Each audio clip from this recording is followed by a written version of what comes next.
नमस्कार, आप देख रहे हैं जिमडी न्यूज और मैं हूं आपके साथ शुभांगी पांडे।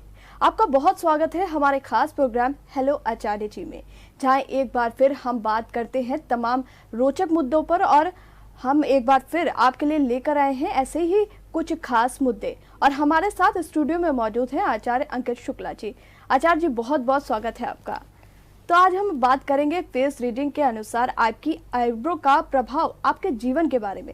आचार्य जी, सबसे पहले तो आपसे जानना चाहेंगे कि आईब्रो से हम क्या जानकारी प्राप्त कर सकते हैं।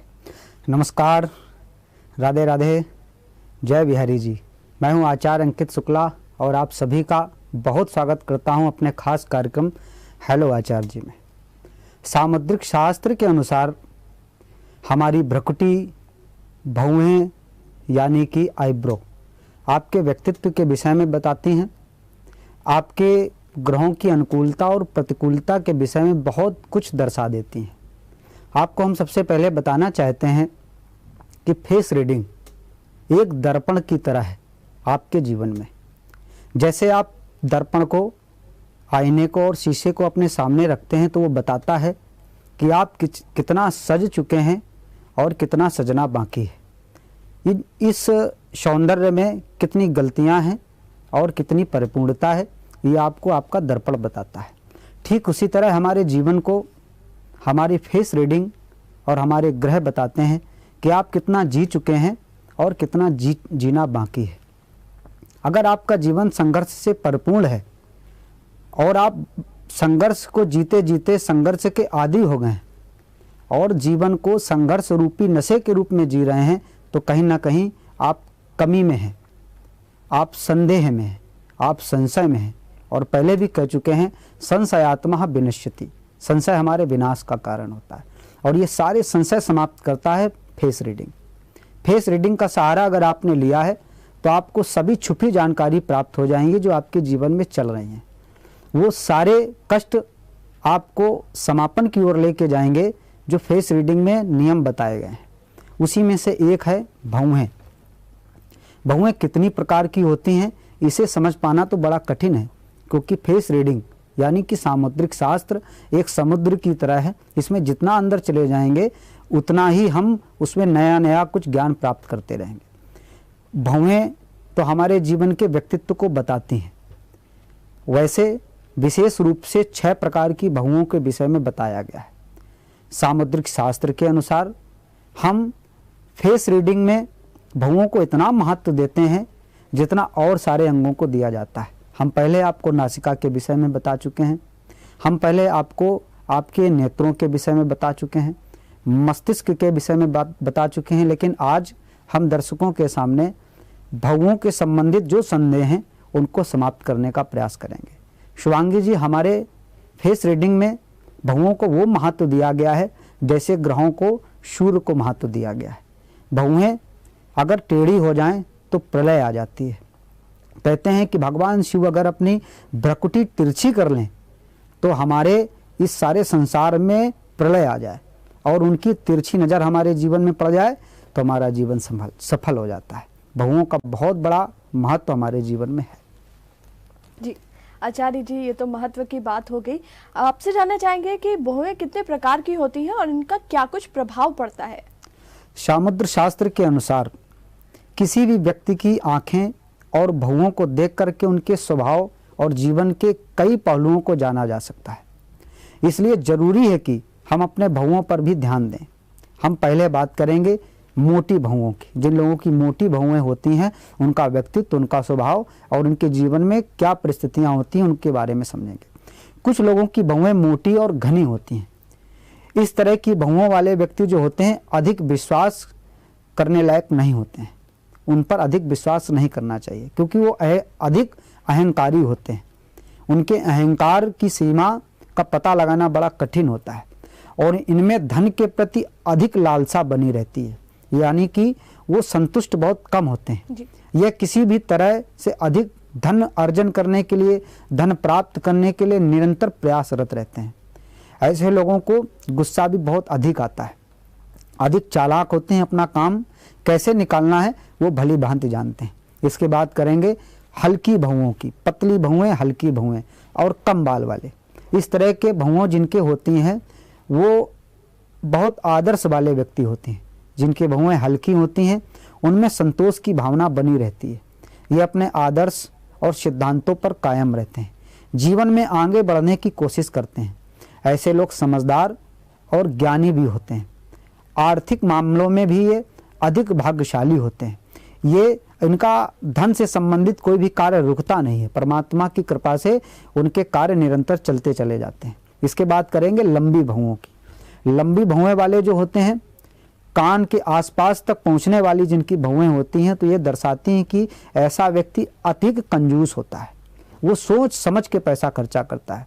ऐसे लोगों का मन स्थिर नहीं होता है, चलायमान रहता है। पढ़ने लिखने में इनकी रुचि कम रहती है। इनमें व्यावहारिकता की कमी बनी रहती है। ऐसे लोग सामान्य जीवन जीते हैं और बहुत अधिक लालसाएं नहीं रहती हैं कि हम ऐसे वस्त्र पहन लें, ऐसा भोजन कर लें और समाज में हमें मान सम्मान की प्राप्ति हो। थोड़े से में ही वो प्रसन्न रहने वाले होते हैं। इसके बाद देखते हैं प्रायः कि बहुत लोगों की भौहें मिली होती हैं। कुछ लोगों की आईब्रोज में कहीं खालीपन नहीं होता है, दोनों में मिलापन होता है। उसका क्या फलादेश होता है? जिन लोगों की दोनों भौहें आपस में मिली होती हैं वो बहुत चतुर, संयमी होते हैं। हर काम इत्मीनान से, आराम से और बहुत धैर्यता पूर्वक करते हैं। वो किसी भी कार्य को परिपूर्ण करने की बहुत कोशिश करते हैं। मेहनत और लगन से जीवन में धीरे धीरे आगे बढ़ते रहते हैं। जीवन साथी के लिए बहुत ही संघर्षपूर्ण रहते हैं। उनके प्रेम संबंध बहुत मधुर रहते हैं और अपने जीवन साथी को लेकर के बहुत ही मजबूत रहते हैं। कोई भी संबंध खराब ना हो उसके लिए चिंतन मग्न रहा करते हैं। भौहों के बीच में खालीपन होता है, वो भी बहुत कुछ बताती हैं। जिन व्यक्तियों के भौहों के बीच में अधिक मात्रा में खाली स्थान होता है वो दर्शाता है कि व्यक्ति साफ और स्पष्टवादी है। इन्हें जो कुछ बोलना होता है वो प्रत्यक्ष रूप में बोल देते हैं। आपकी नकारात्मकता को ध्यान न दे करके वो जो भी बोलना चाहते हैं बोल देते हैं। सामने वाले की सुखता और प्रमुखता को ध्यान नहीं देते हैं। वो जो भी मन में आया वो बोल देते हैं। जरूरत के समय लोगों की मदद भी करते हैं। इनके दाम्पत्य जीवन में मधुरता बनी रहती है, लेकिन कभी कभी छोटे मोटे विवादों में ये घिरे रहते हैं। ऐसे लोग अपने सिद्धांतों को अधिक महत्व देते हैं। विशेष बात है, याद करने वाली बात, कि ये लोग बहुत ही संघर्षपूर्ण जीवन जीते हैं। इनका ऐसा संघर्ष होता है कि वो संघर्ष सफल भी होता है। इसके बाद करेंगे कलात्मक भौहें। जिनकी कलात्मक भौहें यानी जिनका धनुषाकार होता है, जो बात करते समय उनकी भौहें उठ जाती हैं, इनको कहा जाता है कलात्मक भौहें। जिनकी भौहों का आकार धनुष के समान होता है, अर्थात दोनों ओर से झुकी भी रहती हैं, वो बीच से उठी भी होती हैं। ऐसे लोग कलात्मक होते हैं। कला में इनकी अधिक रुचि होती है। लोगों के प्रति कैसा संबंध बना करके रखना है ये अच्छी तरह जानते हैं। उन्हें कलात्मक भौहें कहा जाता है। ऐसे लोग अपने संबंधों को बहुत महत्व देते हैं।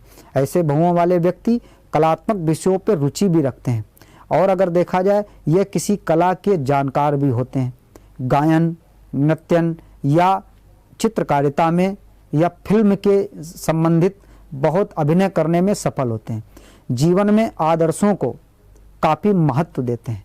इनके अंदर वो एक विशेष चीज़ होती है कि ये व्यक्ति का चेहरा देख करके समझ जाते हैं कि उसके लिए ये नकारात्मक है कि सकारात्मक है, उसके मन में क्या चल रहा है, ऐसे लोग तुरंत जान जाते हैं। कहते हैं जिनके धनुषाकार आईब्रो हो, भ्रकुटी हो, वो आपके व्यापार में भाग्यशाली साबित हो सकते हैं।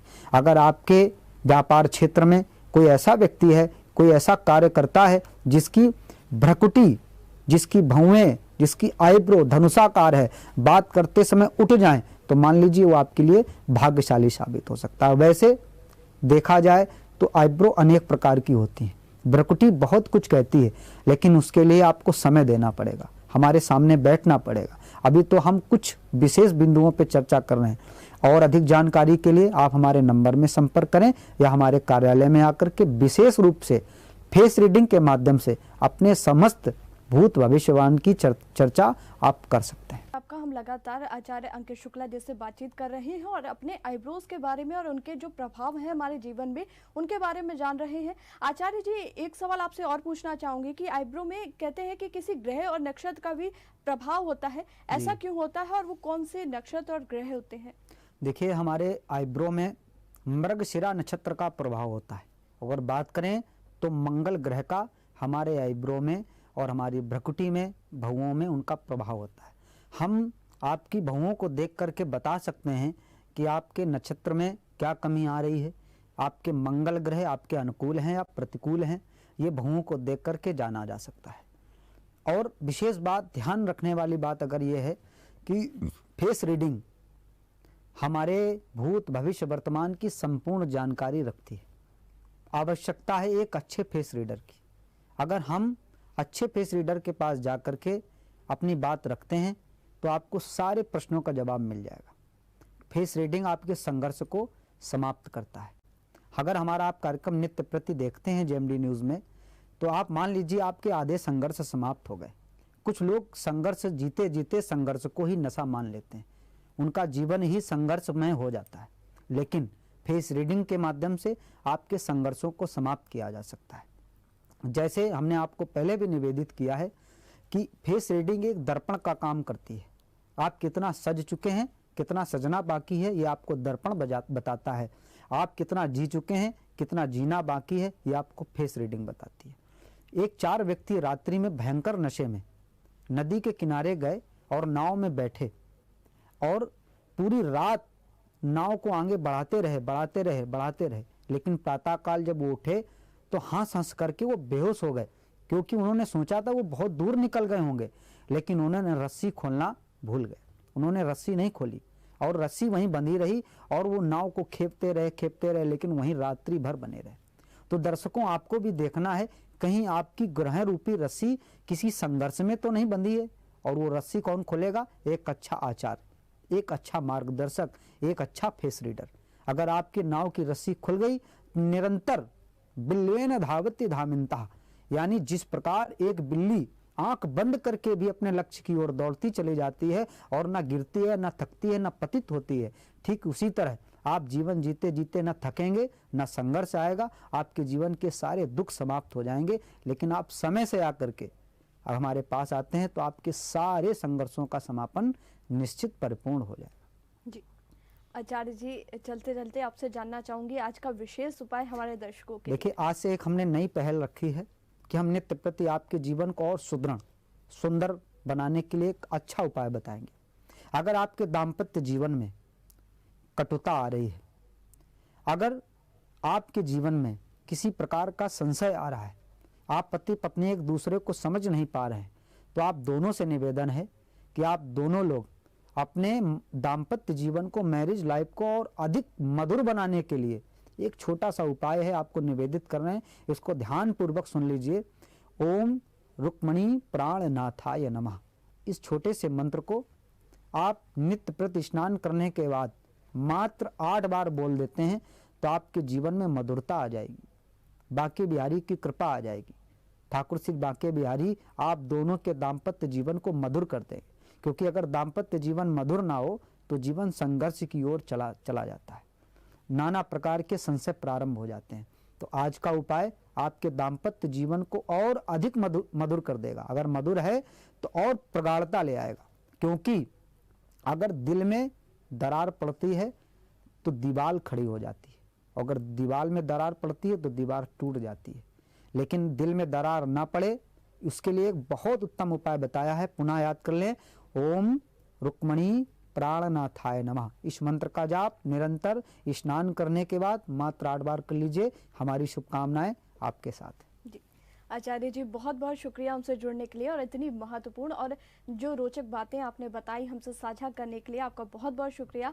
आज के हमारे इस खास प्रोग्राम हेलो आचार्य जी में इतना ही। ऐसी ही तमाम रोचक तथ्यों को जानने के लिए रोजाना जुड़े रहें हमारे साथ और देखते रहें हेलो आचार्य जी, सिर्फ और सिर्फ जेएमडी न्यूज पर।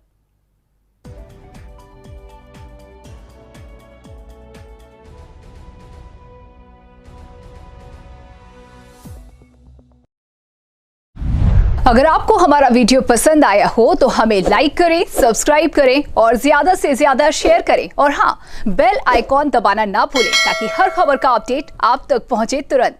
आप हमें इंस्टा, ट्विटर और फेसबुक पर भी फॉलो कर सकते हैं। हमारी आईडी है @JMT News।